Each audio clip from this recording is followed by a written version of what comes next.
Hello and welcome to the Free Outside Show. During the month of Jeff, we're back with another Jeff episode. This one is a great one. So what did I do this year and basically is my entire personality? Well, it's the Appalachian Trail. So we had to find a Jeff who'd done the Appalachian Trail. Just kidding. He found me. Jeffs find each other. We have like a bat signal that goes up. It is in the shape of a Jeff.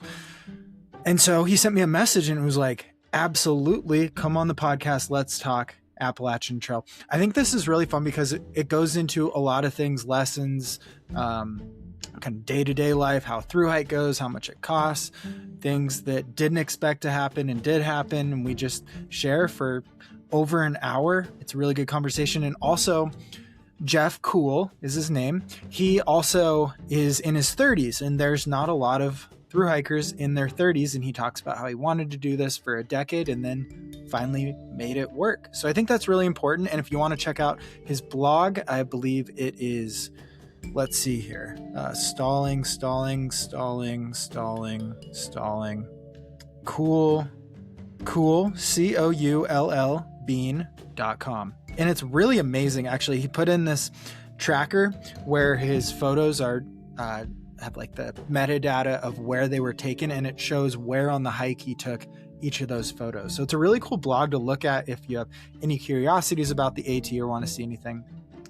And during this month of Jeff, you can still vote on at the form below who you think should be Jeff of the Year, the Jeffrey Awards that we should give out. It's really a big part of our personality here as we do the episodes. We have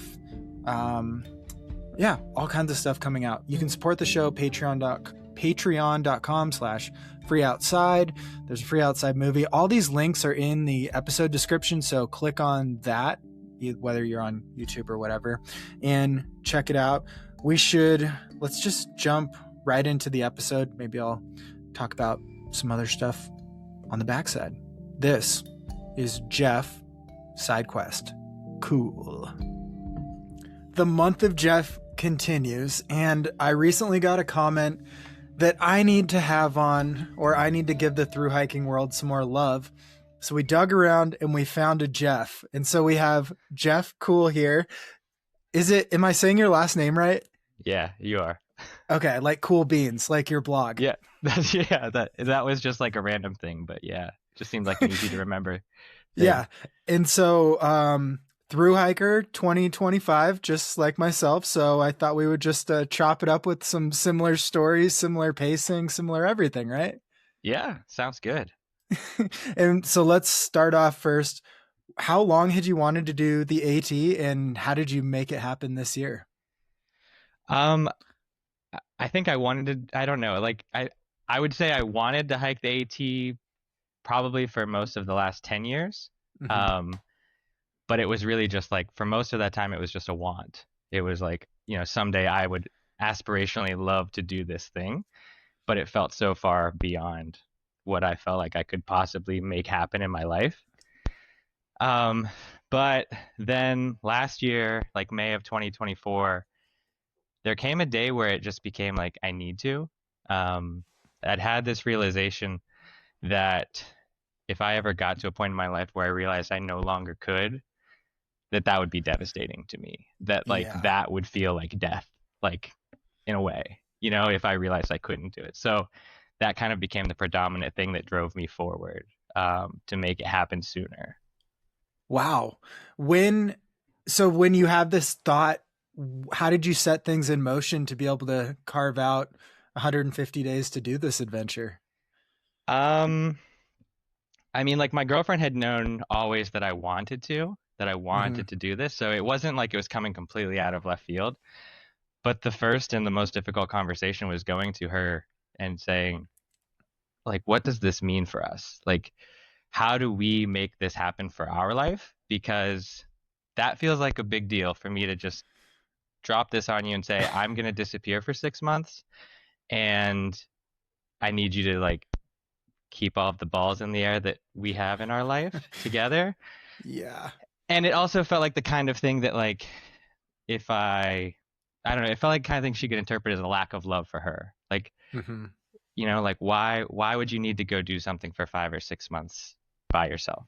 And so I was terrified for that. Luckily, I have an incredible partner, my girlfriend Robin, and like her first response wasn't even like in any way critical. It was just like a response of love and just like basically telling me, if you want to make this happen, I think we need to make it happen sooner in your life rather than later. And Hmm. let's figure out how to make that happen. So that was the first step. And that was terrifying. And we made it through that. um, Did you think like, oh, I'm just gonna be alone, like my only choices are my life or the AT? Is that how it kind of felt going into that? in a way, yes. Like, I mean, I didn't think that that was how that was going to play out, but I do feel like, and I don't know that I'm the only person who feels this way when they think about a big goal like the Hmm. AT, but it feels like the kind of thing that is only going to happen in my life if I have something bad happen. Like I have the tragedy of somebody in my life, or losing my job, or a relationship ending. Like it feels like a big bad thing happens and you're like, "Oh, well, I'm going to go hike the AT." Yeah, And it's like, but that doesn't need to be the paradigm that we force ourselves to live in. And so that was, I think that those thoughts kind of are adjacent of just like, not that I was prepared to end a relationship to make it happen. Like that's not at all what I'm trying to say. I love my Y- girlfriend, and that was the most important thing. And that's why totally. that Yeah. conversation was so important. And if anything, it brought us so much closer together, just seeing how much love and support she had for me and doing this thing that was terrifying. Um, yeah. Totally. Yeah. It was the first real time where it was like, how can I keep as much of my life together too as possible while spending like a month dedicated training and then going for it. It was totally different. And I think you're so right where there's so many questions in the through hiking, ultra running FKT space on like, what are you running from or what are you hiding from or whatever? Why are you out here? And yeah, we do kind of diminish that it is such a positive thing too. And it doesn't have to be born out of such negativity, which yeah, I don't know why those stories always float to the top on like someone overcoming something, whereas like it can just be this adventure of a lifetime that starts from a pretty good spot too. Right. Completely.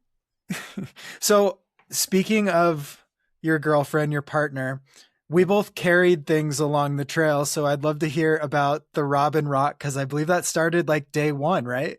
I love that you've read. Yeah, that did start to. I have it I do my handy. research. We I do know. our I that's research why over I here. that's why I sent you my blog. I was like, of the Jeffs. I'm the least known Jeff. But anyway, um, yeah, the first day of the trail, I hiked the approach trail. And I was so lucky to have the family that I had with me willing to go to Georgia. But my cousin Bobby and also my girlfriend Robin. But on that hike, she picked up two rocks and she said, "Which one do you want?" And I took this one because, well, you can't see it very well because of the blur, but because to me it kind of looked like a heart. And in my mind, I was like, all right, I'm going to carry this the whole way to Katahdin. And I don't think that that's even a unique thing. Later on the trail, I went to listen to like AWOL on the Appalachian Trail, and he carried a rock Yeah. from It's really Georgia big to on the Maine. Camino too. Yeah. Yeah, so I didn't even know that that was a thing. She just handed me a rock, and I was like, oh, of course. And I'm going to think of you all the time. And this is like my most valued, object that I have. Um, but yeah, so I carried it most of the way. Um, there was a period of time that I lost it, two times that I didn't have it with me. But it did make it to Katahdin, and it did cover like 90 some percent of the trail. It does sound like you left it behind a lot too, because you had the great idea to take photos with it and then you would leave it. Yeah. So my girlfriend is an ecologist, and one of the things that was really important to me, like nothing was more important to me on the trail than trying to maintain my connection with her or strengthen my connection with her, Hmm. because she was giving me the gift of a lifetime that like nothing will ever, I don't want to say nothing will ever compare, but like it's the greatest thing that anybody has ever given me in my life was the opportunity to do this. And so it was really important to me to try to strengthen that connection with her. And given that she's an ecologist, I wanted to like learn plants on the hike. Like, what else am I gonna do? Did I you mean, start with nothing, like very little knowledge of uh, plants? no, I mean I have some, but it'll never compare. Yeah. I take all the points I can get all the time. Yeah.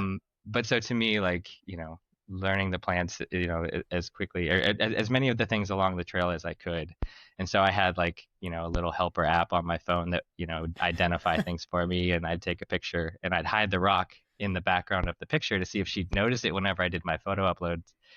And I think through the first like week or so, she didn't notice.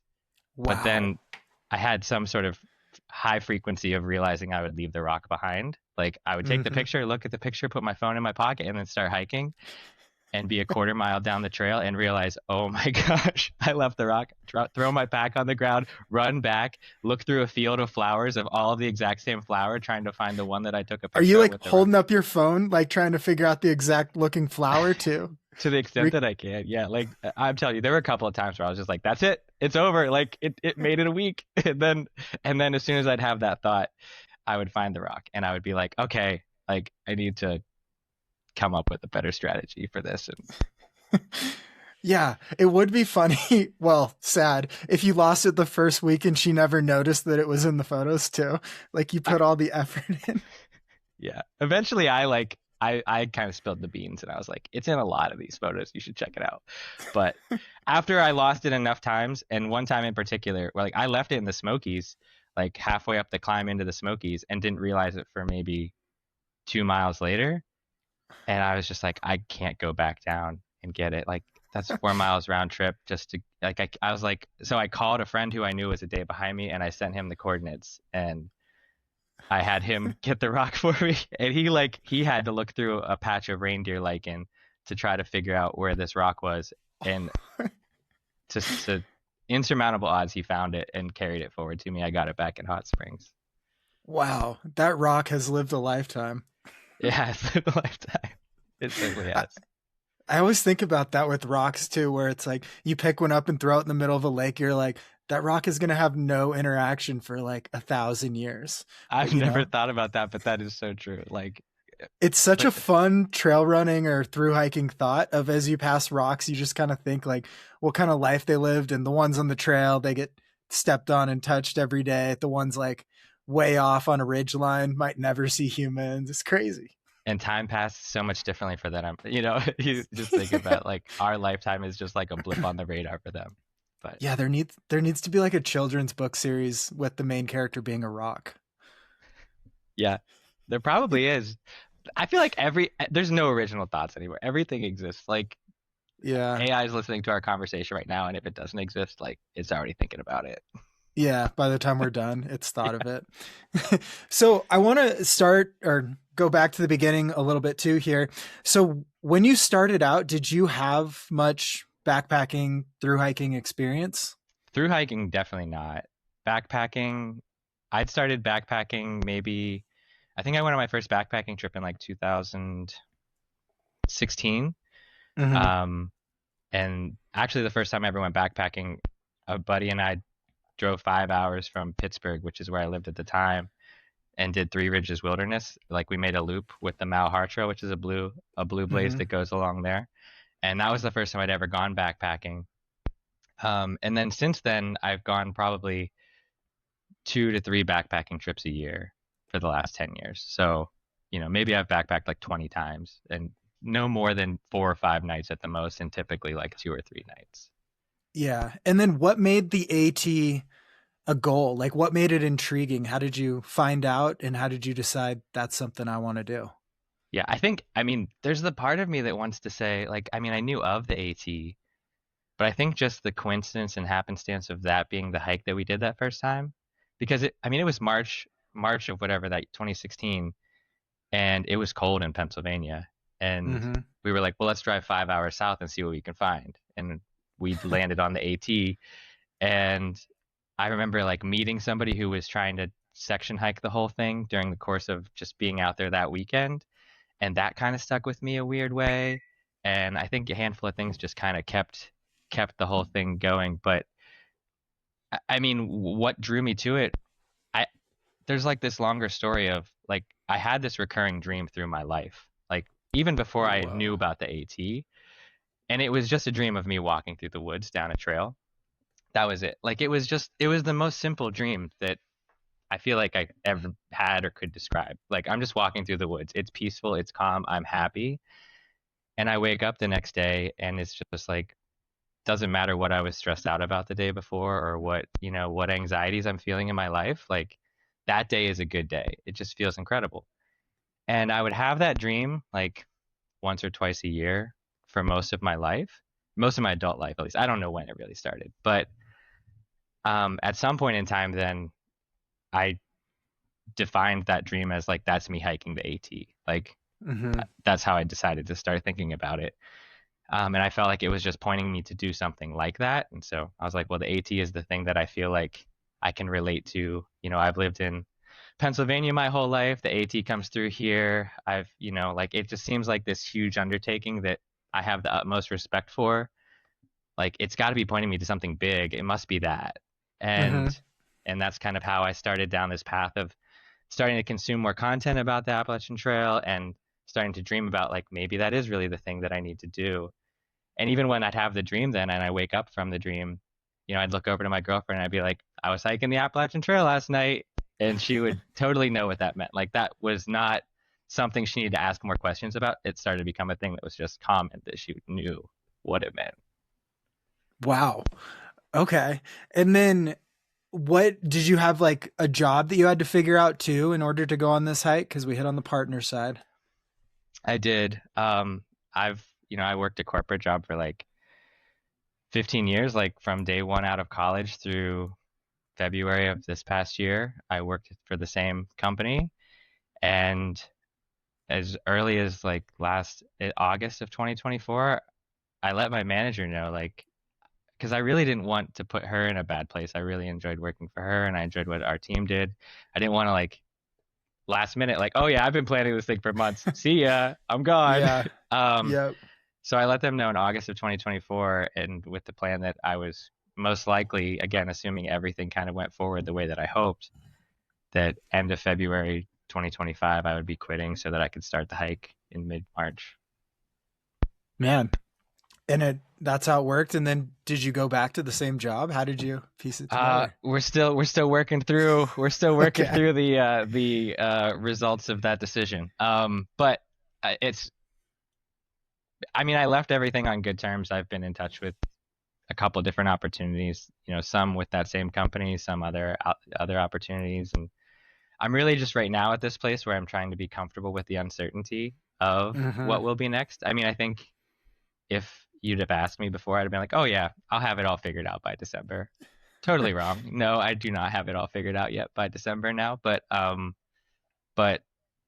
just again just trying to be comfortable in the uncertainty and not let it stress me out.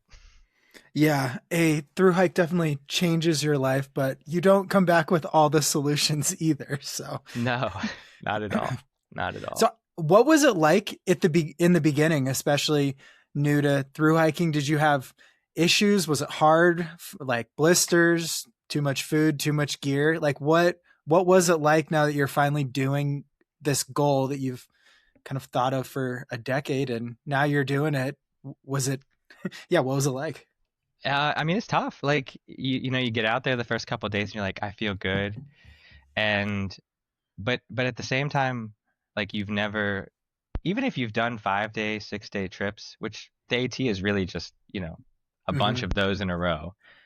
When you've done those trips before, you could always be flexible of like, oh, the weather looks bad this week. What if we push it a week, right? Yeah. Once you start a through hike, that doesn't matter, right? Like, or oh, if that does matter to you, you're not going to finish the hike. But so I think that was a component of it, which I really loved. I don't know, I loved the different weather and the different situations. Like, Yeah. I genuinely like 40 degrees and rainy. Like in the spring and in the fall and then through the winter when if it's 40 degrees and rainy, I'm targeting that window to go for a run. Maybe it was to try to strengthen myself once I knew the AT was really a dream and I wasn't going to be able to avoid that.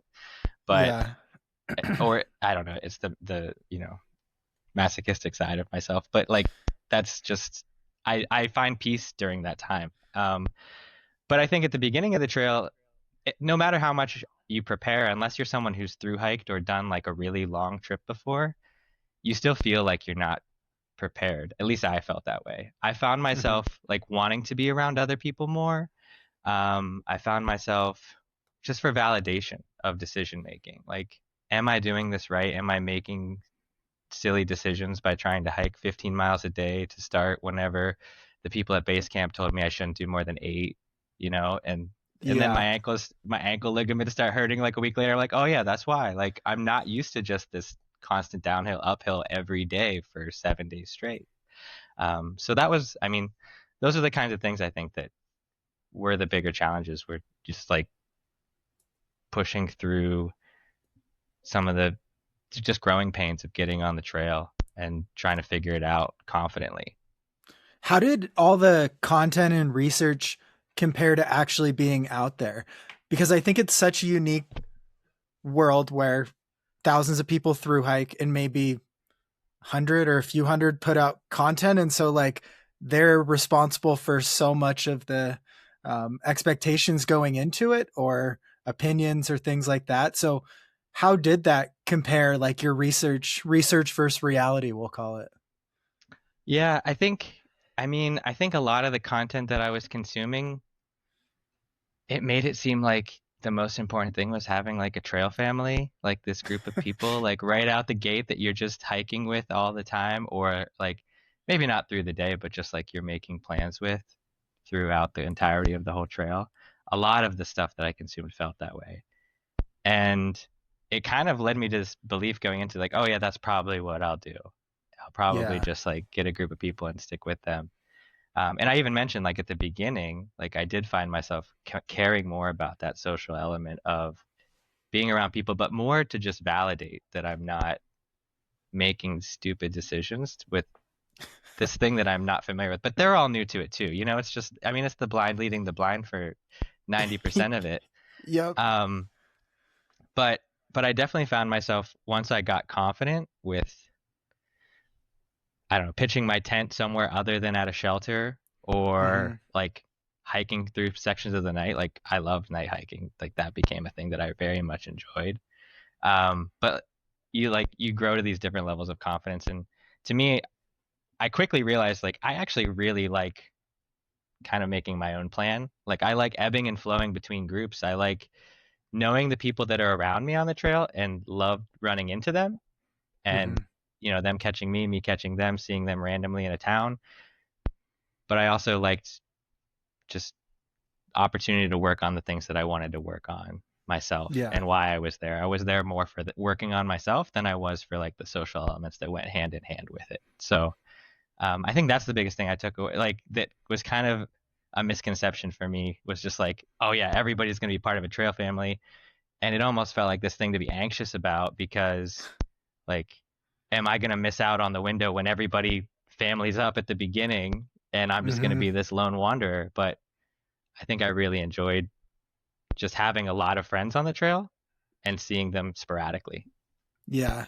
It kind of feels like you're going back to elementary school recess or something where you can choose which group you want to join, when you kind of go in and out. You might do a solo activity or play basketball with some friends or something. But yeah, it does have this like very almost juvenile feel of like there's so much freedom you can fill, and it's kind of playing at the same time with just the bare minimum to survive and enjoy out there too.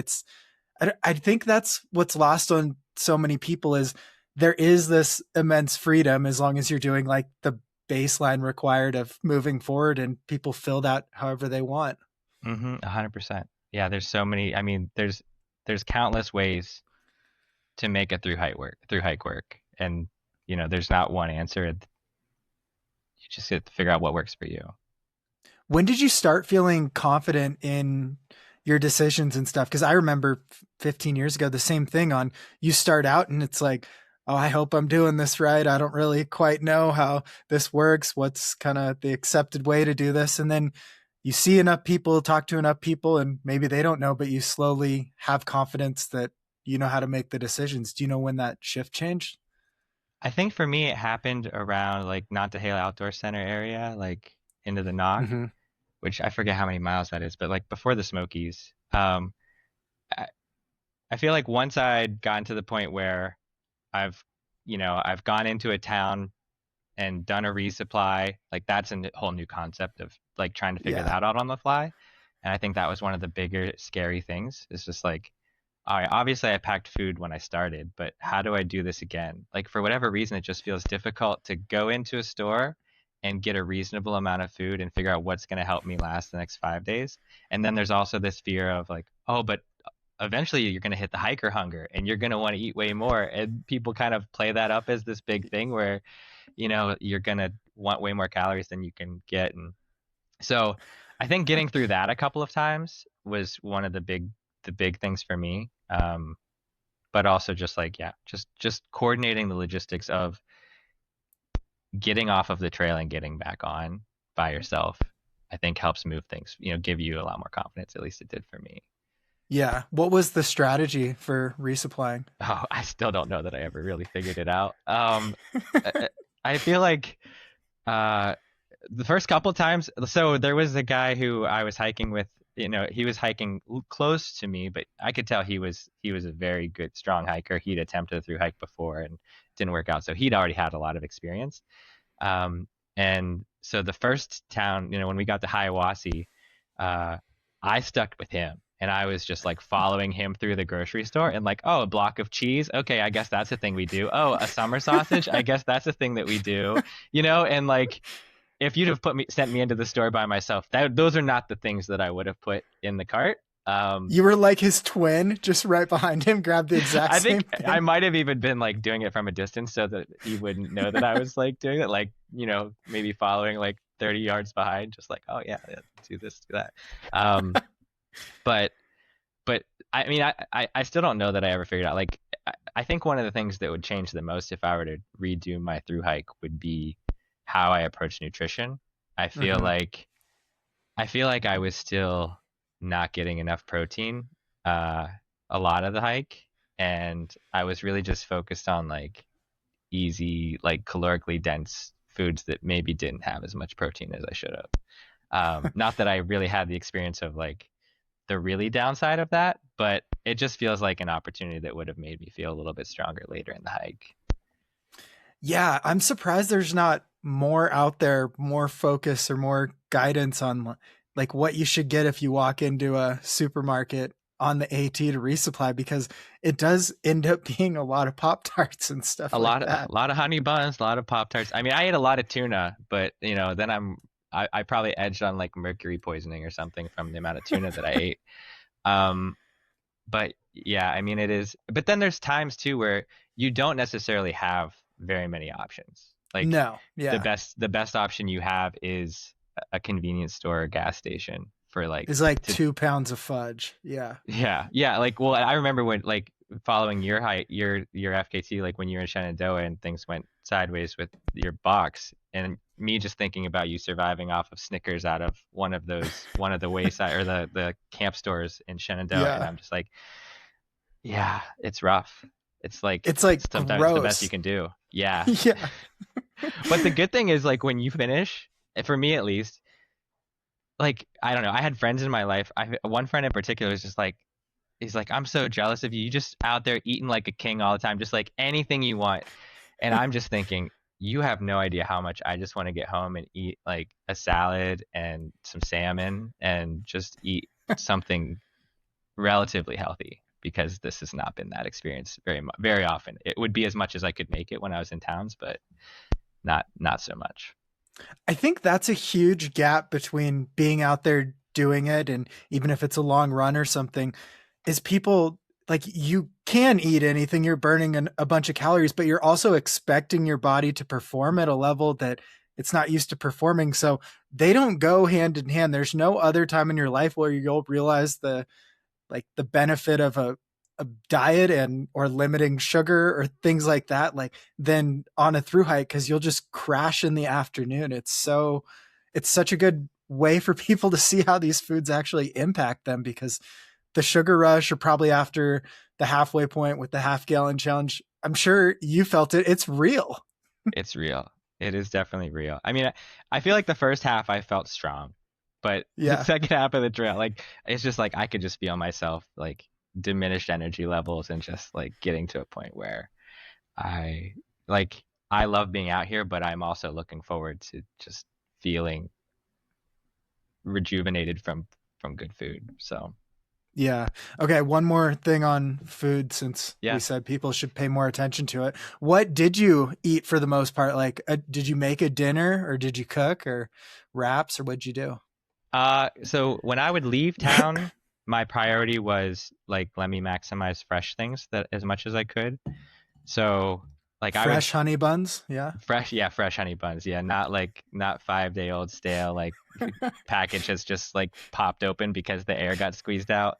No, but like I don't know. A common thing for me was let me focus on my gut health too, because I know Hmm. okay if I'm eating honey buns through the week, then I know like my gut bacteria is just my stomach is so preservative laden at this point, like it is going to be there long beyond when my life ends.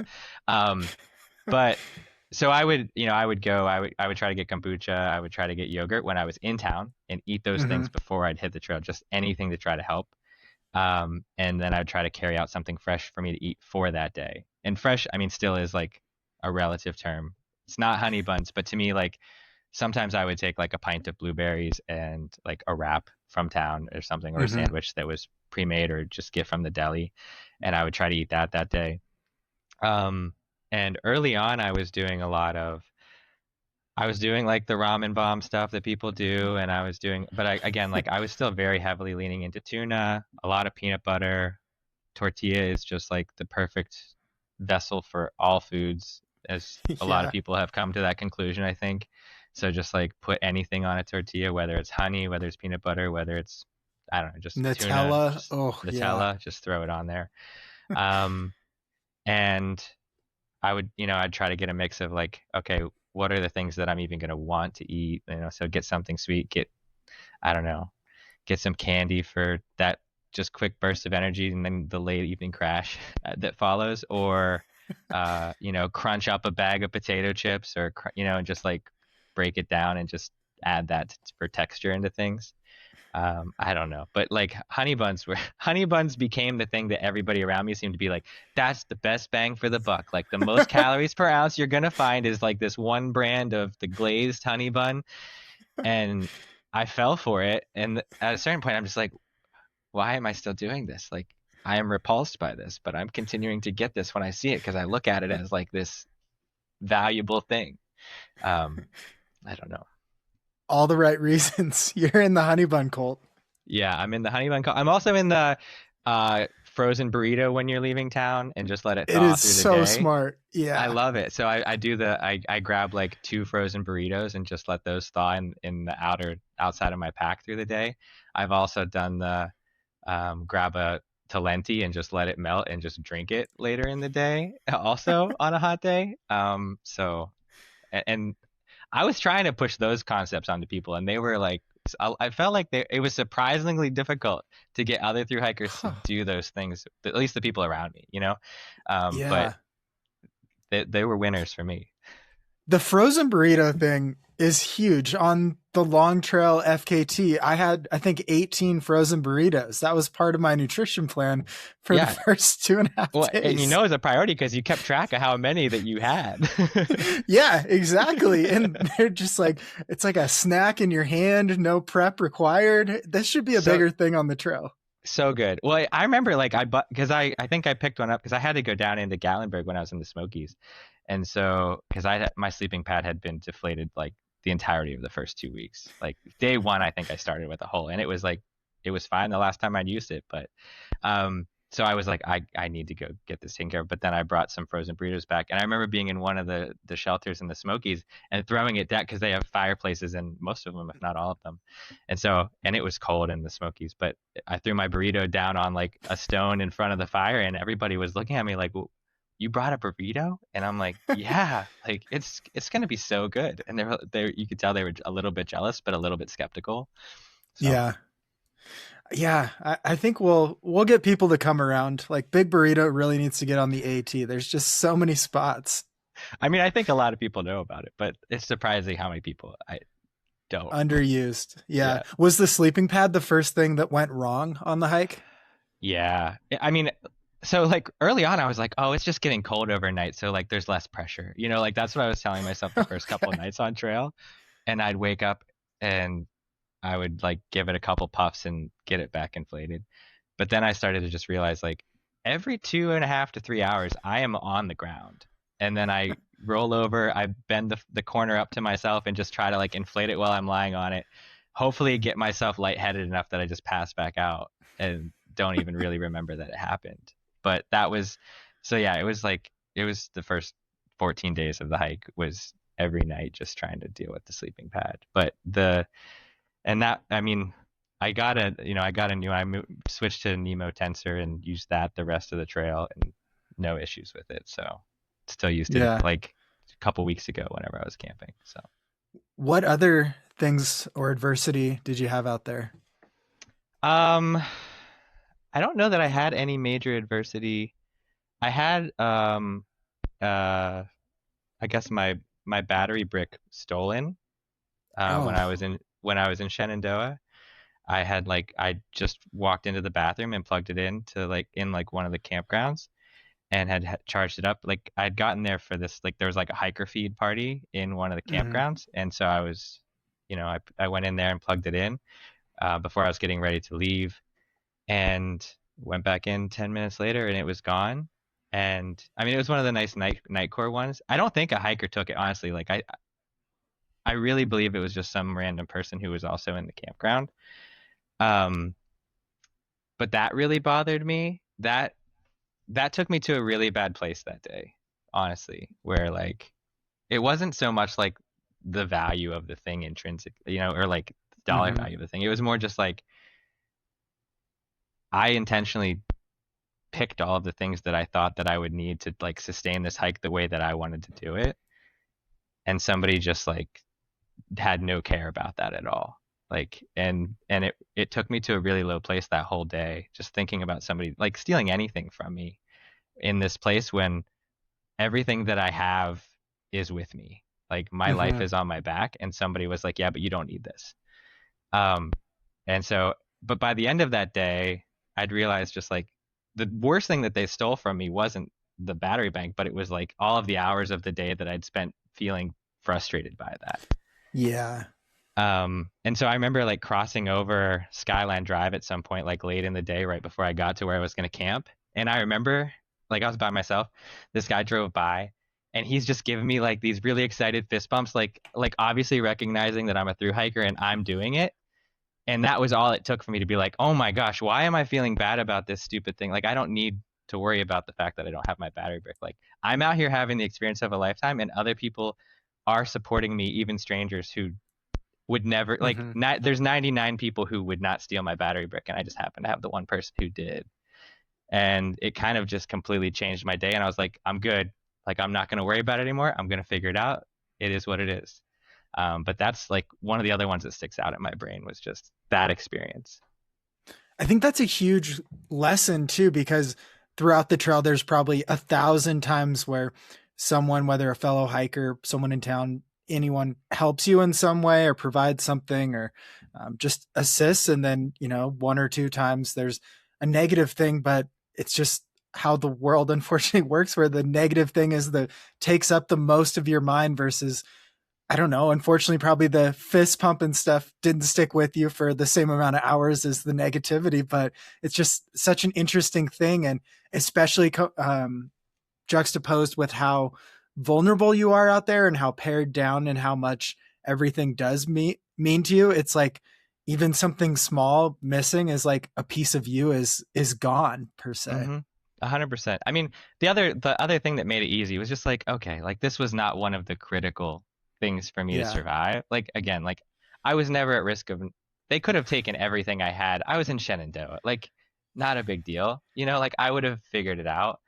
But yeah, it is like you do feel more vulnerable, and something like that happening, even something small, kind of just magnifies that vulnerable feeling that you have and makes it Hmm. easy to get stuck. Yeah. How did you feel like interacting and getting to know other hikers throughout the whole experience? Like when you hike with them and stuff like that. Good. I mean, I think like going back to kind of like my like ebb and flow of like, oh, I hike with people or make plans with people, and sometimes I'll just do my own thing. Like, I mean, I probably still coordinated like I really like macro level planning with people, if that makes sense. So like 5 days from now I'm going to be in this town. Like maybe we'll sync up there, but Yeah. not as much like, oh, I'm going to be here tonight and tomorrow I'm going to be here and the next day I'm going to be there. Um, so I would kind of keep track of where groups were around me and really try to coordinate when I'm in town to be with people. Um, but I kind of had like a 90-10 rule or maybe like an 80-20 rule, which was like 80% of the time I'm going to be kind of doing my own thing. Hmm. 20% of the time I'm going to be trying to still like fill some of the like the social void in my life with the other people that are around me.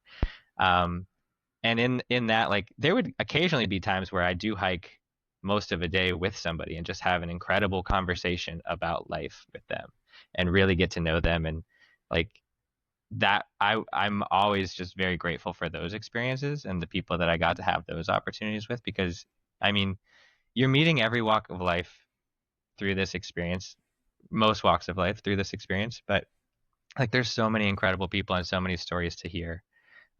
Everybody's out there for a different reason. It's not all of the reasons that you would easily come to in your own head. Like there's countless reasons why somebody chooses to take on something like this, and you can't just put them in a box and assume that they're Yeah. running away from something, as we talked about earlier, you know. So I mean that was a lot of the experience too, was just trying to build those good bonds through, you know, storytelling and sharing your own experience with other people. And I mean, I made a lot of friendships that, you know, there's probably a half a dozen people or maybe a few more than that that I like stay in pretty regular touch with since the trail. I was just in North Carolina this past weekend and I was hoping to get to see a friend that from the trail, but then he ended up getting the flu, so that didn't work out. I have another friend who's training for a marathon in April, and so I've been texting him a lot about that. Yeah. There's a lot of cool things. Yeah. I'm glad you got there. That's where I wanted to go, but I didn't want to like cloud the answer too much. Why do you think it is so easy to interact with and get to know and become friends out on the trail like that, where it feels a lot more murky and muddy in real life? I think it is that vulnerability. I think um, one of the things that I would regularly tell people before I did the trail was just like when it came to actually spreading the information to family and friends that I'm going to quit my job, I'm going to pack up everything I need, and I'm going to walk 2,200 miles across 14 states. You know, like I thought everybody was going to think I was crazy. The only way I know how to tell that story is from a very vulnerable state of like, here's Mhm. why, here's all the things in my life that have made this important. And I think once you get to the trail, I think everybody like does feel that vulnerability a little bit more. It's not to say that everybody is just outwardly vulnerable, um, but I think relative to their own baseline, everything is easier to talk Mhm. about than it is in the rest of your life. Like you're not going about this typically societally accepted way of life of just like doing the normal things. Like you're putting yourself out there to do this thing that you're the only person in your life of like your group of people that all of your group of people know is I worded that poorly, but like you're the only person that a lot of people in your life know who's going to ever have done the AT. Like you're that guy. You're Or already the weird one when you're right. out there. Yeah. Yeah. And it's I don't know, it's just like it's you're you know that I don't know. It's much easier to connect with other people having gone through that experience of knowing that you are that person in your life. Um, and they're that person in their life. And you have that in Hmm. common. Like we're the weird people who decided to do this, and we can bond over that no matter what. It doesn't matter if we have political differences, it doesn't matter if we have different social views. It doesn't matter what other things we have in our life. Like I still have your back out here and you still have mine, and we both know that this is a weird situation that we are loving, Yeah. and we are going to thrive and do way better by looking out for each other and being human towards each other than we're going to if we carry all these other things with us. Yeah. And I think it really shows the power of like a shared goal too. It's almost like if we take something from the trail back into the real world, is if you're working towards a goal with someone, it's like you do have each other's back no matter if you're going about it differently or whatever, but just that one strand of commonality just makes it way easier to converse with someone you might never have a reason to talk to in the normal world. Completely. I mean, that's where like what I was saying earlier too, like you meet all walks of life. Like Yeah, you'll meet people who like the trail is all they know, and you'll meet people who the trail is the most foreign thing that they've ever experienced in their life, and you'll meet everything in between. Um, and they all have a story to share, and they all still have the ability to show compassion and empathy and kindness and and love towards other people. It doesn't matter, right? It is just giving people the opportunity to show it. And I think the trail is one of the best places that I've ever found where that just happens. Like it just makes it happen so much more easily than anything else in the world I've ever experienced. totally. All right, let's get back to some stories here. Sure. Is there a day or a moment or an instance that you think changed you out on the trail? A specific one? Yeah, for sure. I don't Which know. one? Uh, I, I'm trying to figure out like it's I went into in the conversation, I guess, of like being vulnerable. Like I went into the hike expecting that I wanted to work on a lot of things and to be vulnerable with myself. Um, I didn't know what that was going to lead me to. Mm-hmm. So it's not like I went into it with the idea of the story I'm about to tell being the thing that was going to happen. I had no concept that this is what was going to happen. Um, I'm trying to figure out the right way to tell the story. Like I, heading into Damascus, I guess maybe a few days before we got to Damascus, I was with a group of friends, and I was talking about this idea of like, what's your power hiking song? Like, is there a song that I need to get 3 miles in the next hour before this thunderstorm comes? Like, what are you going to listen to? What's going to get you through those miles as quickly as possible? Queen, Don't Stop Me Now, for Oh, sure. so good. That's in my top three. That's 100% in Okay. my top three. Mine, but the one that I was on at the time was Renegade by Styx. Uh-huh. Mm-hmm. I'm also a Steelers fan, and that's part of Yep. the It's the Steelers big brand. thing. Yeah, but so that was mine, and another friend was like anything Steely Dan, and then the other Ooh, friend, good. yeah, and then the other friend was saying Freebird, and I like almost rolled my eyes at the Freebird one because it's almost like a meme. Like you go to a show and everybody's like, play Freebird. It's like this is not Yep. the right venue or situation for that at all. But There's so always got to be a Freebird guy though when it there's comes up always as a a free song. there's I love always a it. Freebird guy. But so um I'm trying to make a pretty big push to get into Damascus, earlier in the day that I'm getting in. And so I'm like, all right, power song time. Like, I put on some Steely Dan and I'm like, I mean, this is really good, but this is not quite power song for me. Like this is just, it's good. It's good music though. And then I'm like, all right, let's do Freebird. And I was not ready for it, but like as soon as I put Freebird on, like my dad kind of came with it, and that was Yeah. not something that I was prepared for. My dad passed away when I was 22. I'm 37, so 15 years ago. And um, the earliest memory I have in my life was just being somewhere really loud, sitting in the grass with my family, not knowing where I was. And the other thing I remembered about that was my dad bought a T-shirt. And then later in life, I would see the T-shirt and I would read it, and I knew that it said Leonard Skinnerd, but it didn't. I didn't do all of the like connecting all of the dots through my entire life. Mm-hmm. And at some point in my life, in my 20s, after my dad had passed away, I reached out to my mom and I was like, was I at a Leonard Skinnerd concert when I was a kid? And she was like, yeah, why do you ask? And I was like, what? Like, I just pieced this together. Like, I'm like 26 or something at this point. I've just pieced this together. This makes no sense. And so for a long time, I used to carry this kind of like this little, I don't know, this thing I was proud of. Is like the first concert I ever went to was Leonard Skinnerd. But Mm-hmm. so Freebird came on, and it just took me back to those thoughts of that kind of experience. And the thing that I wasn't expecting was as I listened to Freebird, just this realization that I didn't have a great childhood. There were a lot of things that weren't great, growing up. And I'd forgiven so many of those things with other people in my life. But my dad passed away when I was 22, and I hadn't yet gotten through that part of trying to process things from my childhood with my now like more logical adult brain. And I realized like I'm never going to get to talk to him again. I'm never going to get to have a conversation that can help me get to that forgiveness for the things that we experienced when I was a kid. And Freebird helped me realize that.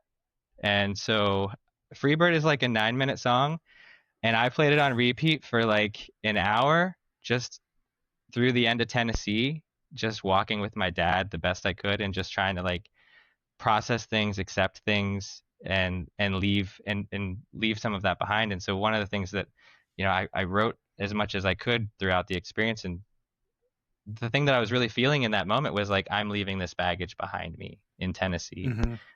This baggage that I've been carrying with my father for far too long. It's not serving me. It's not serving my family. It's not serving anything. And I don't know that I would have had all of the things click if not for just randomly having the conversation with somebody about this power hiking song, but also just this depleted state of hiking the AT and all of these other inputs that led me to realize just the most important thing I could have realized on this hike was just how to forgive somebody that you're never going to get to talk to again. And so that was the biggest thing that changed me or, shaped the way that I feel life now, was that experience. Wow. For a second, I thought you were going to say, realize how great of a song Freebird really is. It is a good song. Like, I mean, the last 5 minutes of just solo is incredible. But I have to be as a result of that experience, like I have to be very intentional about Freebird now. Like it can have an effect on me that it didn't have the first 36 years of my life. So Freebird is now like a sacred song, as hard as that might be. It is really interesting, and whether it's running, hiking, something longer, something too out there, I do feel like music does carry more weight when you are out on the trails, or at least it does for me, of just like it helps me kind of put things in place or something, or equate like walking through hot springs or something. I like remember which song was coming on or something like that. It just seems like music has a pretty special place when there's less distractions. Like when you're shopping in a grocery store, you're not really feeling the music the same way you might when you're night hiking, especially, is the big time I have on music too. Same. I think night hiking was the big one for me too. Like it's just, and I think there's so many songs, like kind of the same phase I went through, this listening of a lot of classic rock that I knew I'd heard when I was a child, but I've never really listened to the words. Like I think right now, like I'm very much lyrically someone who, when they hear a song, like the words are the first thing I'm paying attention to. But all those songs that kind of live in this space of, I've known that song my whole life, I've never really listened to the words. And so I would find myself doing that a lot more and just being like, oh, wow, this song is about something entirely different than I thought it was whenever I was a kid, Speaking of Steely Dan, like Dirty Work is like a perfect example of that, where that was the first time I'd really listened to the words, but there's some good ones. Yeah. What are your top night hiking songs or artists? Oh boy. So I would find myself like, as soon as it hit nighttime, my brain would go to songs that are about the night in my mind, if that makes sense. So like Bob Seger, Night Moves, or classic, so good. So good. Or the Cars, what's the I love the nightlife, baby. I think that's the Cars, right? Like that would come into my head. I think so, yeah. Or Billy Joel, like In the Middle of the Night. Yep, that's another. What is it? River of Dreams, I think. So like those are the kinds of things, like my brain would immediately go to just like, I don't know, just like these upbeat songs that seem to make reference to the night, and I'd sometimes listen to those. Yeah. My Spotify just said my listening age was 76, so I'm right. I'm right in that same time period, but all the time. I think my girlfriend said she was 81, and mine actually said I was 25. Wow. Which is funny, but like, I mean, I think it's also just because like I mean, one of the artists that I found on trail that I just became right before the trail that I felt like just really connected with me was Chance Pena. I don't know if you've heard any of his stuff, but No, I'm I think stuck in the 60s I and think 70s. yeah, he's pretty young and it's like newer music. But there's a song, "The Mountain Is You," is like that that became kind of like the anthem of the through hike for me. And so I still listen to some new stuff, but I still liked a lot of the classic rock. I've noticed that Spotify is like trying to make me younger by taking remixes of old songs that are like modern remixes and like putting them in my Discover Weekly as like try this dressed up version of the song you like or something. And it's like, okay, it's good too, but I Yeah. like the classic. Yeah, I fell back in love with classic music for sure through my through hike. Yeah. And so kind of as you get through and into the second half where you say you're kind of feeling lower on energy and stuff, what did it shift into more of like get to the end mode, or was every moment as magical and stuff too, or kind of how did it feel as you've been out there for a few months? I don't think that it became get to the end mode, but I also don't think that I think that there were still very intense moments out there, but you did start to not feel the magic of every moment. I feel like early on the trail, it's just like I was in this mindset, like every time I'd see somebody, I was just like so excited and I just want to be like, guys, we're freaking doing it. Like, can you Yep. believe that we're doing it? By the time you're at, it's 95 degrees and you're just like slogging through New York, you're just like, yeah, like this is a really rough day. But I think part of it too for me was, the fact I really had, I feel like so much support and such the the hike really played itself out logistically very, I don't know, very nice for me. Like I live near Harrisburg. The halfway point is Hmm. within an hour drive of my house, like Pine Grove Furnace, the half gallon challenge, everything. Like, so the first half of that trail, I'm just walking home. Like, and I knew when Hmm. I got home, I was gonna see my girlfriend and I was gonna see my dog and I was gonna see some friends and I was gonna sleep in my own bed. As risky as that felt in my mind to even do that, I was gonna do that. And I did it for several nights, right? And then got back out there. And now I'm hiking away from home. And I think, maybe psychologically there was a component of that too. But I do think I mean, the hike took me 150 days, like 5 months.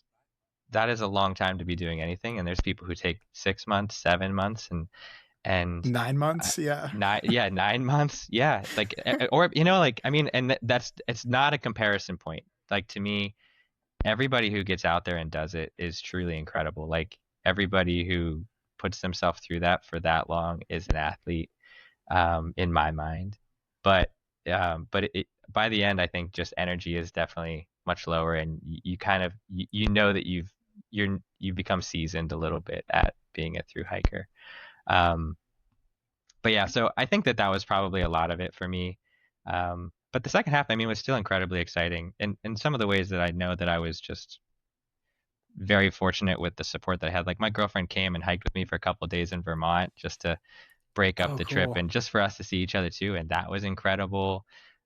The White Mountains was phenomenal. I met some incredible people, like just incredible athletes in the White Mountains too. Just people who just are out there just climbing mountains all day Like and running up the mountains. Yeah. running mountains all day. Like I think more than anywhere else on the trail, that was where I saw the most runners, and that is the most difficult section to be running. And Yeah. you just see these incredible athletes all day, just you know, like not intentionally, but like scaring you because they jump out from behind you as they're running by, or like you see them coming. But like there's just some incredible athletes up through the White Mountains, and I found that really motivating and inspiring.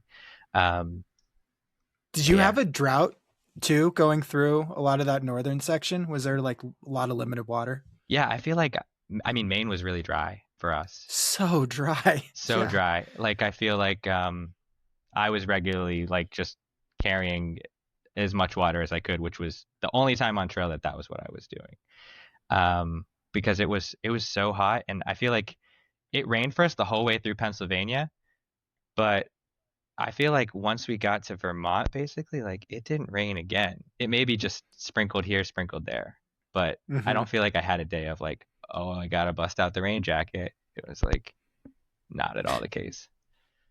Yeah, it was so hard with so limited water on like you would carry you I would chug like a liter at a spot, I'd fill up everything I could, and then as I got closer it's like I'm still going to run out of water. Like it just felt like a continual dehydration party out there. Yeah, it definitely was, and like you couldn't trust. Like I don't know if you were using FarOut or anything, but Yep. like you couldn't trust FarOut. You like sometimes even the comments a week ago would no longer be relevant. Like someone saying that there's water here, and you'd get there and it would just be a mud puddle, and you were just like, I guess I can make this work if I truly need to. Um, but it was yeah, That's where you fill up like the backup dirty water bottle with the filter on it and you're like, in an emergency I have yes, this, but I know that yes, I'm not even going to drink it. right. And then you get to the next water and you're just dumping that bottle out and someone's like, why are you dumping your water? It's like this was the emergency water for sure. This was if I was on the verge of death, I Yeah, might try it, but yeah, I carried exactly, it. Yeah, exactly. and then so as we get to Katahdin, maybe like Monson area, what were the feelings on like the end was in sight? This fairy tale was very real coming to a close. What did it kind of feel like as you were wrapping things up? um I think that's one of the things I've struggled the most to maybe struggle the most to articulate is how that felt. Like I think in that moment there's you are excited. You're excited. Like you've been dreaming. You're kind of ready to be done too. You're ready to be done and you've been dreaming of this like, ascending towards this sign on the top of this mountain for so long and you try not to think about the emotions that you might have. You want that to be kind of this like pure moment. Um, but yeah, it's for me it was kind of surreal. Like it felt it felt hard to believe that I was Hmm. actually about to be done because time I feel like moves in a very weird way when you take yourself out of your normal day-to-day life and you go do something like hike the AT. Like things that happened last week feel like sometimes like they just happened yesterday. Things that happened at the beginning of the trail feels like they happened like a year ago. Like Yep. there's this weird dilation of time or something that just it's like it's weird to even think about like, oh, I don't live on the trail permanently. Like this feels like all I know right now, through the last few months. And so this concept of it being over, um, in its own way was kind of scary, like again, I'm very much looking forward to it, but I'm also trying to go at this point in the trail. I guess you asked that earlier too, and I didn't answer it. Like I'm trying to go as slowly as I can at this point in the trail to Yeah. just soak it up. Like even when it feels bad to go as slowly as I want to go, I just want to continue to enjoy it. I'm going to get this opportunity one time in my life. This is a once in a lifetime experience. At least that's how I'm going to treat it. Maybe I will be Hmm. fortunate enough to have some other incredible experience in my life, but I'm not planning on it. Um, and even when it came to planning out that second half of the trail, like my girlfriend wanted to be in Katahdin when I was done. She wanted to pick me up. She wanted us to have a little road trip back to Pennsylvania. And so I'd picked a date that I knew was much slower than the pace that I was on, Yeah. because it aligned best with her schedule. And I was like, that's fine. Like I can afford to slow down. Like I don't need to feel like this is an endurance event. Like again, I'm talking to someone who just said the FKT for the AT. It's not an endurance event in any. But like I'm not I don't the first half for me was about big miles and proving to myself what I could do from like some sort of internal runner, trail runner, athlete mindset. The back half was none of that. I don't want to think about that. I don't want to be doing days that are 30 miles. I don't want to be doing as much night hiking. I want to be enjoying as much as I can throughout the day, as often as I can with the people that I'm with and the people that are around me, and just fully soak up this experience. And I think that's the thing that I was thinking about the most going into the 100 Mile Wilderness and Katahdin was just how do I maximize the experiences that I'm having with the people that I am with at this point. And I know I talked about my 80/20 rule and this ebbing and flowing of trying to hike with people and not, but I mean, through most of the whites and up to Katahdin, I hiked with the same group of a couple people, and it became really important to me that not that we stick together and make it work, but I valued those friendships and those relationships so much that I found myself wanting to hike with them more than I found myself wanting to do my own thing the same way that I did earlier in the trail. Because this was the end Yeah. of it. Like this was the last I was going to ever get to see them. Not ever, but this was the last I was going to get to see them Yeah. in this context. Yeah. The last time you're ever going to have that much in common with those friends out there Mm-hmm. in that scenario. So Yeah. were you like trying to slow down the group? Like, let's go check out all these side trails we can do so that we take longer, guys. It's I heard hard this is because really cool. it's difficult to no, not so much. I mean, I think we tried to take more times like to just enjoy where we were, like especially because it was so hot when we were in Maine. Like I found myself like, okay, I'm gonna sit at this watering hole and just like put my feet in for a while and just hang out and eat lunch slower and enjoy it. But then on the flip side of it, okay, like the 100-mile wilderness, there's not really very many resources through it. So it's not like I can just take an extra couple days to hike through it. Like I It's a still have really to, hard section to slow down on because yeah, you are kind of set where you're resupplying. right. You go into it with a set amount of food. And I mean, people when you go into it, northbound especially, right? Like when you're going into it, people tell you, oh, it's easier on the second half. And it's true. It definitely is.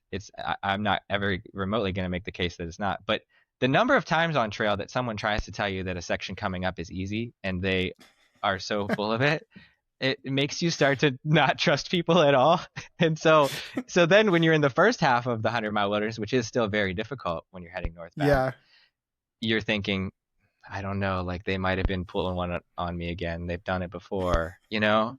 Like so there's that too. So there's these competing ideas of like, how do I enjoy this as much as I can, but also like I don't want to run out of food and just be. I wish again you'll be fine, but it's just There's so much of you're almost at the top of the hill, or it gets easier ahead, or yeah. that stream was really flowing and it's a trickle. Like it just feels Right. like it's all over. I think some people do it and say those things intentionally, just like I know that this is not. I'm just trying to get you. I'm just trying. Yeah. But And so, what was it like on Katahdin? Was it emotional? Was it? oh yeah. Yeah.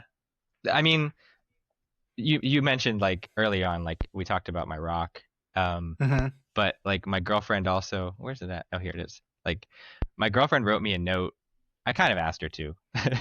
um, because I was like, I just want you to give me a note that if I have a really hard day, I have it and it's something that I can open and read and will just like bring me back. Mm-hmm. And I really found that just having the note was good enough, right? Like there were a couple of times like this is it. It says Bruni, which is like the nickname we have for each other. Like Babe Rooney somehow came out one time and then we shortened it to just Bruni. Um, and then on the back it says ICE, like in case of emergency. But so I carry this note with me from Georgia to Maine, and it did not miss miles like the rock did. But Yeah. I never opened it until I got to Katahdin, and then I sat and opened it and read it, and I mean, it was perfect for that situation, and it was perfect for any situation that I would have ever needed to read it, and that was very emotional for me.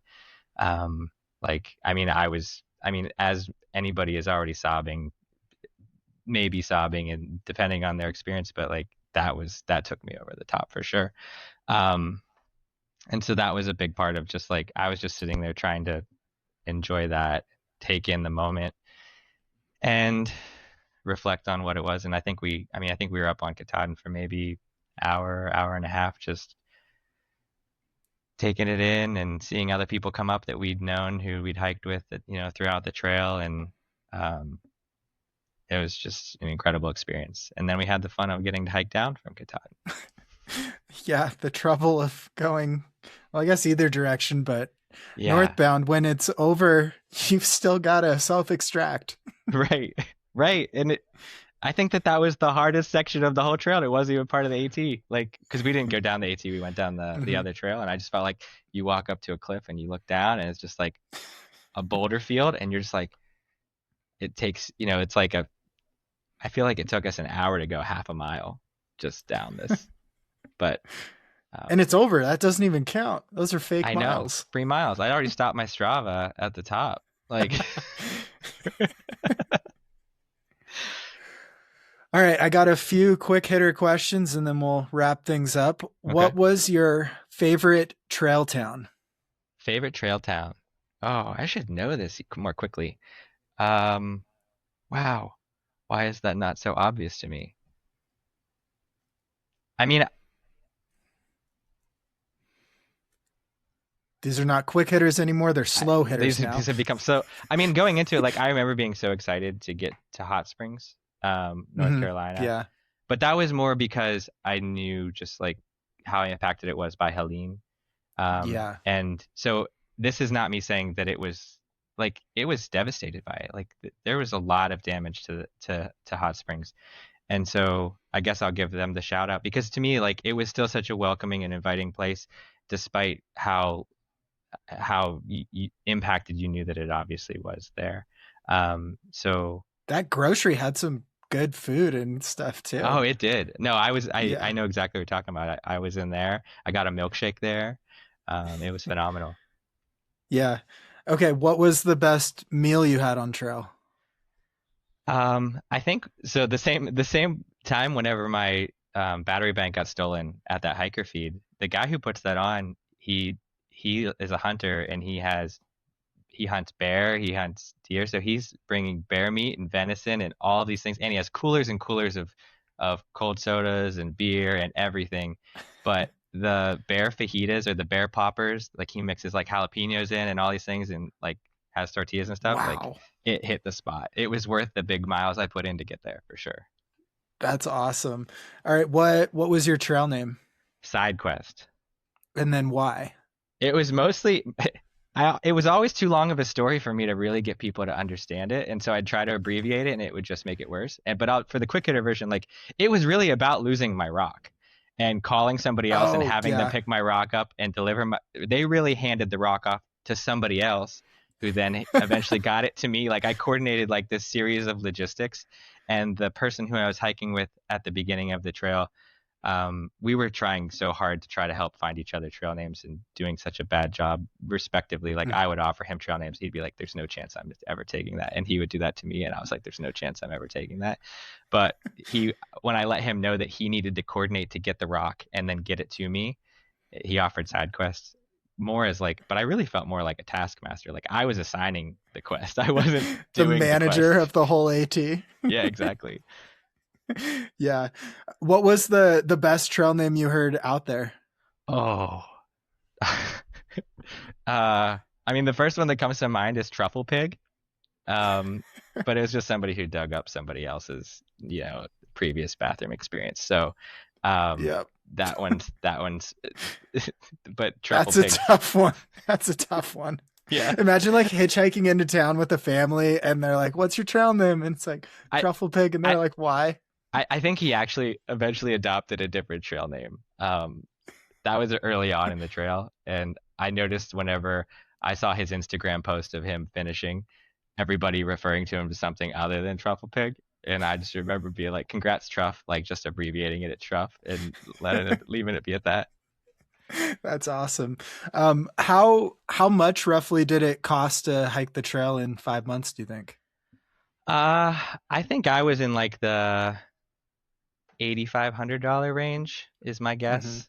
Um, I really didn't go back and do like the detailed finances of everything, but that was kind of like my quick pass of like what like because I had put aside enough that like I don't know what this is gonna cost, and so in Yeah, my mind totally. I had a little bit more than that put aside, and so I definitely came in below what I my worst case scenario, which was good. But I also was like, trying not to I wasn't slack packing. I wasn't like there's a lot of ways you can make it a lot more expensive.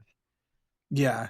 Yeah, I think that's sort of the range on the AT and why it's kind of unique in that sense for a through hike is there is such a spectrum that you can spend probably from less than 8 grand to double that depending on how people are utilizing because there's so many resources and if you use them all it adds up Yeah. so quickly. Yeah. If you stay at a hostel every chance you get, if you slack pack every chance you get, yeah, definitely gonna it's gonna add Shuttles, yeah, shuttles, it's yeah, gonna add up for sure. yeah. All right, last one. Do you remember what was your favorite campsite or shelter? What out there? Oh. So, um, there's one of the first shelter, like, I mean, it is notoriously like the nicest shelter on trail, or one of them is the first shelter northbound, first or second, like in Caledonia State Park in Pennsylvania, like right when you cross in. It's like the double Hmm. shelter with like a breezeway, and there's flowers everywhere, and there's a fire Yeah. pit, and there's a babbling brook that goes right beside it. And I was like pushing big miles to get home. And when I got there, I was the only person there. Nobody, I wasn't hiking with anybody. I didn't even realize that I was about to get to that shelter, but I got there at like just past dark, and I was like, oh crap, I'm gonna have to be quiet. Like, I'm sure this shelter's full of people. There was nobody there. And so I just got the joy of just spreading out and experiencing that lovely, beautiful shelter, like all by myself, which was, I was very happy about. Yeah, no kidding. I had such a fear of using shelters because I'd get in after dark and people'd be there and I'd leave early. It's like, oh, I'm just gonna like wake them up, so I'll just 100 like sleep within 100 feet of the shelter. 100%. Like when I was in that night hiking phase, I would not go to shelters. I don't want to interrupt people. I don't want them to hear something weird in the night and have it be Yeah, me. So that was, a thing that I typically avoided, but I was trying to get there just to, like, I don't know. It, like, I knew my timing wasn't too bad. Like, I was hiking through sunset and I knew I was close. So I was going to try to get there, but I still knew people were going to be about to go to sleep. So I was so excited when nobody was there. totally. Yeah. All right. And to wrap up, what's like a lesson or experience or feeling that you're gonna take with you from the trail that you didn't expect to get out of it? I think the other big thing that was almost my answer earlier to, like, what's the big changing thing you felt, was just, I've kind of adapted this personal mantra of just be gentle with yourself. And Hmm. it kind of happened on the trail. When I was a kid, in high school, I had a teacher that had us memorize this poem called Desiderata. And one of the lines in the poem is be gentle with yourself. Like, you are a child of the universe. You deserve to be here as much as anybody. Like, I'm not quoting it exactly. I don't have it memorized anymore, sadly. But I do remember a day where I noticed this very negative self-talk, this very negative internal monologue as I was struggling. And then somewhere this be gentle with yourself kind of came back from like 20 years ago, Hmm. and really stuck with me. And it became a thing that, as I'd hear that, that negative self-talk, that would start to be the predominant mantra that I would kind of work through. So be gentle with yourself. It's easy to be hard on yourself. You got to show yourself the same compassion and kindness that you try to show everybody else. And I try to be gentle with everybody that I interact with, but it's sometimes hard to take that for yourself. So Yeah. Okay. Last question, because I think you're the perfect person to ask this to. So if someone's listening and they're kind of on the fence about, let's just say, any adventure, maybe through hike or whatever, and maybe doesn't feel like the perfect time in their life, but it feels like this thing that they want to do someday, what would you say to those people listening? I mean, I think you know the answer. I would say do it. I mean, like, you really do only live once, right? And it seems like Hmm. such a silly thing to say, like YOLO, but like, you you only get to live this experience, this life, one single time. You do not know what tomorrow has for you, and that was a big reason why it was important to me. Like, the realization that a day could come unexpectedly where I wouldn't be able to do this thing, and that would feel like death, even if I didn't, like, Hmm. literally die. That that was a big reason to do this. And maybe you, the person we're talking to, wouldn't articulate it that same way, that it would feel that way. But if it's something that you care enough about that you keep thinking about it and you keep wanting to do it, like, don't let it pass you by. You have the rest of your life to work. You have the rest of your life to find a job, to do all of the things that you might be able to say should be more your priority. It's not to say those things aren't important. It's not to say that you shouldn't care about your job or you shouldn't have those other dreams, but you have to do the things that are going to, give you fulfillment in your life, and help you answer those big scary questions of what do I have to gain from these experiences? What is life going to give me? It's Yeah, I would just tell them to do the scary thing, right? Like, Yeah. find the goal that scares you and lean into it. Like, get over the fear. Like, that's what so much of this is about, is realizing that it's all going to work out even when you do the things that you've been taught are going to be scary. Yeah, and there's this big sentiment on like, oh, it's not the right time, or I'm like in my 30s or in the midst of a job, and it's just like, well, it's never the perfect time. And if you're like, well, I wish I did it when I was younger, it's like, well, when you're younger, you're worried that you're not going to have enough money to finish, or how are you going to find a job after that with no, like, there's no ever perfect time. And I think this is a huge thing that more people should kind of self-analyze. And like, since it's never going to be perfect and it's going to be hard to do, that's when you decide if it is something you want to do. And if it is, and you keep checking those boxes, and then that's when you just find a way to do it. And if along the line, you're like, actually I'd be sacrificing these other things I like, that's okay. But I think you just have to start to measure it against what you're giving up, or what you giving up that dream or that experience. And, if it equals out to it's something you want to do, there's a way to do it. And I think there's always pushback when I say this, but if you want something bad enough, you can redesign your life. You can do everything. The people who will be around you will support you wanting to do the things you want to do. As it might not be next month you can leave, it might not be next year, but you can start finding a way to do that thing. And I think more people should live with that mindset on their goals.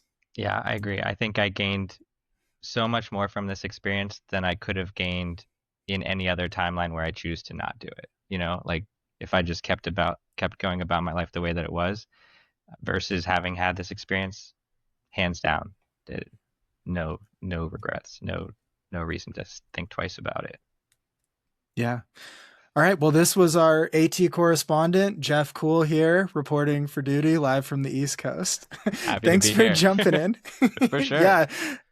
Yeah. I thought it'd be fun to just do more of a thru-hike centric episode, since it's too easy to lean into ultra running and stuff. But do you have any goals coming up next, or things you're pivoting into? I need to figure that out. I mentioned I was in North Carolina this last weekend. Like a neighbor of mine, Caleb, who has been a huge inspiration and, just a huge motivation through a lot of the last couple of years of my life, getting me into supporting the AT idea as well. And he was doing his first 100-miler at the Beast of the East in Kings Mountain, North Carolina. So I went down and crewed him and supported him and paced him for some of that. And so that was the big thing after the AT. That was the goal. And now that happened this past weekend, and I'm trying to figure out what's next. So I don't know what the next big thing is. It might be running related. It might be trail related. I'm trying to get back to Western Pennsylvania, closer to family, but also where I grew up is where the North Country Trail goes through. And I have no desires to do the whole North Country Trail, because that's its own insanity. It's like 4,000 miles. 4,600 miles, and maybe like 20 people ever have thru-hiked it. But I would love the idea. Like the town I'm from is basically in the middle of the Pennsylvania section. So it'd be so easy, but do a week from the New York border to my hometown, and then maybe another week to the Ohio border or something like that, like 285 miles total. So that would be fun. So that's not an immediate goal, but that's the thing that's bouncing around in my head, trying to do something. Yeah, you got to have those ideas, and then sometimes they'll become plans and goals, and maybe not, but there you go. Yeah. Well, thanks for jumping on. Appreciate it. Yeah, thank you so much for having me. Appreciate it. Totally. Thanks for listening to the Free Outside Show. This show is brought to you by Janji, JANJI.com, or Janji, if that helps you sound it out a little bit better. Use code FREEOUTSIDE for 10% off. It's going to be epic. What do I like there? I just got one of these Rebby packs. I used it to go to the post office. I used it to run around town for some errands, literally running. It's a pretty cool commuter bag. It works for pretty much everything. I haven't taken it out in the rain, but it is like rainy season somehow here in Montana, even though it's December. We have less snow now than we did in November. But that's probably what I would get there. Vortex gloves, I always mention those. Boreal tights. The trail tights have won a bunch of awards. I wore the Ultra 5-inch shorts. Those are solid. And then another sponsor, Garage Grown Gear. Anything you could want for the outdoors, through hiking, backpacking, trail running. they got it there. They got ultras, they got topos, they got Nordas, they got a bunch of small businesses that you've never even heard of. So check it out and browse around there. And why don't I just read a couple of reviews? It's that time of day of whenever I'm feeling the motivation to read some reviews. So we've gotten some reviews. These are all on Apple Podcasts, but I appreciate 5-star reviews anywhere you can put them. But if they're on Apple Podcasts, I will read them. So this is by Sub 60 or Bust. Wonder what the Sub 60 is for. Maybe they can reach out. Coke and Donuts legend, come paste me at Cocodona, please. So I don't know who you are, so that's going to be hard. But also, I am running Cocodona. So 5 stars, thank you for that. This is from Aspirations. Congrats on your achievement. I'm enjoying the podcast very much. Thank you very much. And this one is by Baby YOLO. We do mention YOLO in the episode that you just listened to, too. Disconnect to connect. I don't know. It's funny. Dude is for real. Out there collecting pine cones. Wow. A very eclectic review, but I appreciate it. So if you post a review, thanks. We're also on Substack. A few notes or things that I've noticed recently is the Nike sub brand that is like their trail running brand, I guess, all conditions gear, ACG, is taking over everything. They just, I don't know what you call it, bought sponsorship or sponsored Broken Arrow and Gorge, which Gorge, I've coached a number of athletes and been out there and paced and crewed myself. But they did that. And then Broken Arrow is a huge event that they're also jumping in on. And this is coming from a time when like 15 years ago, Nike didn't even want to touch trail. So very, very weird there. I think we're seeing like a lot of brands try to reposition themselves differently in the trail running space. And I'm interested to see how this is going to impact just like projects and movies and funding and content coming out of brands, because it feels like there's been a pretty major lack of that from some of the big name players, where some of the smaller brands are putting more, and even on the race side, like Air Vipa, putting more into covering some of these things. And then as far as like, how are we going to cover through hiking stuff? I don't know. If you want to nominate a cool through hiker to come on the show, I'm all ears. I think I'm a little bit all over the place as far as part of 3 different communities, from FKTs to through hikers to ultra runners. I love them all. Basically what I love the most though is driving out to where there's no service and going on a run / hike / whatever I want with no set deadline on the backside. So once I'm done, then I'm done, but I don't have to be done at a certain time. And that's like this little feeling of that flexibility or freedom that really drew me to the trails, and I loved from the beginning. So that's what I've been loving lately. And I wouldn't put it in the bucket of through hiking or an FKT or ultra running training. It's just what I love. And I've been hanging on to that because I do enjoy it. So get out there and do it for yourself. All right. This has been the Free Outside Podcast. We're also brought to you by CS Coffee, csinstant.coffee. Hope you guys have a wonderful day and a happy holidays. We're going to keep releasing Jeff episodes, and so keep listening. Give us a review or not. With that, stay elite, my friends.